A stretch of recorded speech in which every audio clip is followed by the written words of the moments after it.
ये है साबरमती आश्रम, जो सबका हर भाषा में स्वागत करता है। इसी आश्रम में बापू ने अपने जीवन के 12 अहम साल बिताए।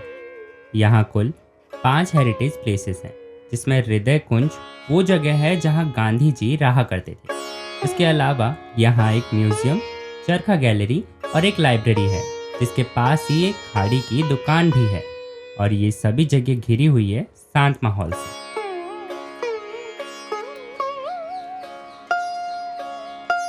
यहाँ का हर कोना कुछ कहता है, हर चीज में इतिहास है।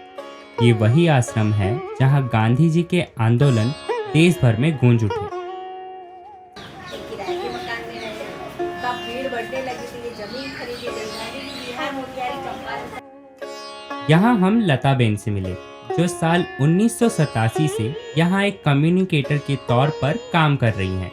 वो यहाँ आने वाले हर व्यक्ति को गांधी जी के जीवन और उनके विचारों के बारे में बताती हैं। हमने भी उनसे इस आश्रम के इतिहास के बारे में जाना।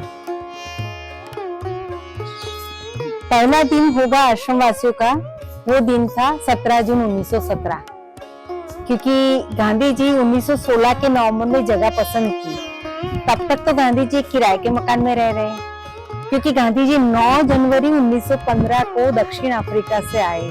सुबह 7:30 बजे मुंबई बंदर पर उतरे। तो एक दिनवारी नामक पुस्तक में पूरी डिटेल है, गांधी जी हर दिन कहाँ गए, क्या किया। तो उनका अहमदाबाद में आके स्थापना करना आश्रम का, वो गांधी जी के खुद के राइटिंग आप देख पाएंगे। आश्रम की स्थापना उन्होंने कब की है, आश्रम की स्थापना का उद्देश्य क्या है, और आश्रम में उनके साथ अगर कोई जुड़ना चाहे तो उनको क्या आचार संहिता के साथ चलना है, वो पूरी एक फॉर्मेट ही गांधी जी ने बना दिया था। गांधी जी का जीवन बहुत ही साधारण था, लेकिन साधारण भरे जीवन में भी एक गहराई थी। हृदय कुंज उनके इस निजी जीवन की झलक दिखाती है।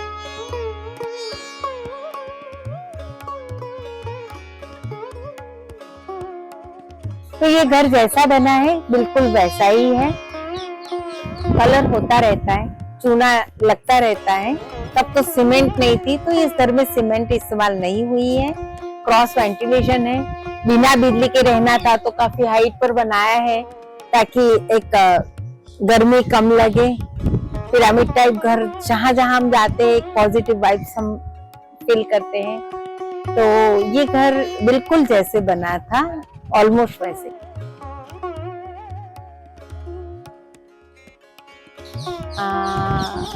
इसी घर में गांधी जी के साथ, गांधी जी तो बाहर ही सोते थे, खाना सब लोग यहाँ बैठ के खाते थे।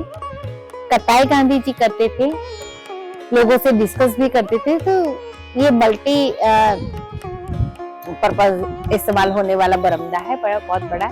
यहाँ एक बाड़ थी, क्योंकि ये दीवार नहीं थी ना उस समय पर, तो ये जो बाड़ है ना यहाँ तक थी। और कभी गांधी जी नीचे एक खटिया डाल के भी सोते थे। तो ये रिस्की एरिया था थोड़ा।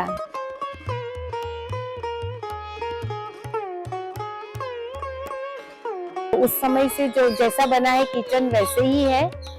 कस्तूरबा नीचे बैठ के खाना बनाया करते थे। पत्थर की थाली, लकड़ी की थाली, ये सारे यूटेंसिल्स आप देख पाएंगे। जो रेप्लिका है ओरिजिनल दिल्ली नेशनल म्यूजियम में, कुछ ओरिजिनल जैसे अस्थि कलश है, वॉकिंग स्टिक है, उनको बेट मिला हुआ चरखा, वो दूसरे कबोर्ड में है।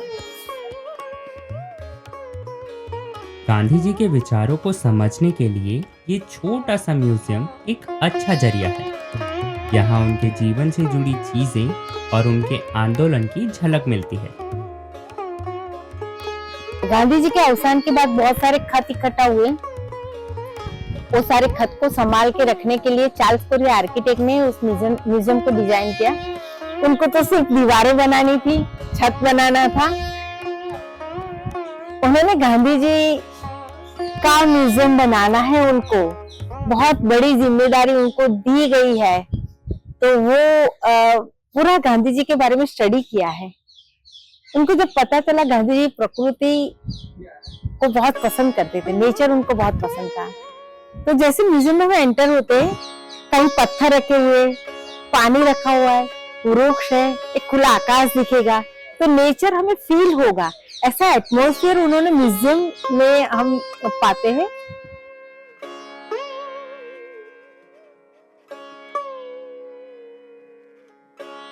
लाइब्रेरी में ऐसा है कि गांधी जी काफी सारी किताबें पढ़ चुके। गांधी जी ने कितनी किताबें खुद पढ़ी है, कितनी किताब उनकी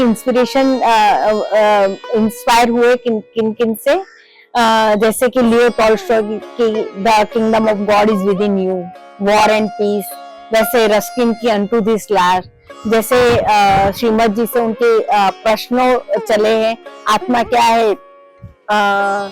श्रीमद जी से उन्होंने ये भी पूछा था कि सांप हमें डर से, ये डर से हमें सांप को मारना चाहिए कि नहीं, धर्म परिवर्तन करना चाहिए कि नहीं। तो ऐसे बहुत सारे गांधी जी की लाइफ जर्नी में जो जो भी पहलू आए हैं, गीता का अनुवाद उन्होंने कब पहले सुना और कब गीता का रटन किया, तो बहुत सारी ऐसी बातें गांधी जी से जुड़ी हुई है जो किताबों के माध्यम से हमें प्राप्त होती है।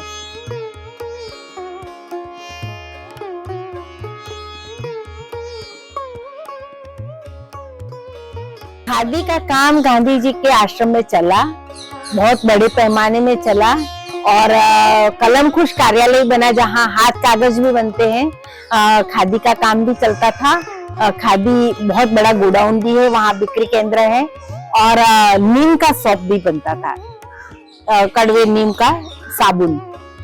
तो यहाँ पर आश्रम में ऐसा है कि पूरे भारतवर्ष में कितने भी आप खादी भंडार देखेंगे वो संडे को बंद रहते हैं, हर एक खादी भंडार। और आप देखिए आश्रम में संडे को बहुत सारी भीड़ रहती है, तो अगर संडे को कोई आ रहा है उनको खादी खरीदना है तो वो हेल्पलेस है। तो आश्रम का जो हमारा खादी भवन है वो 365 दिन खुला रहता है, तो कोई भी आए तो उनको खादी खरीदना है तो खरीद सकते हैं।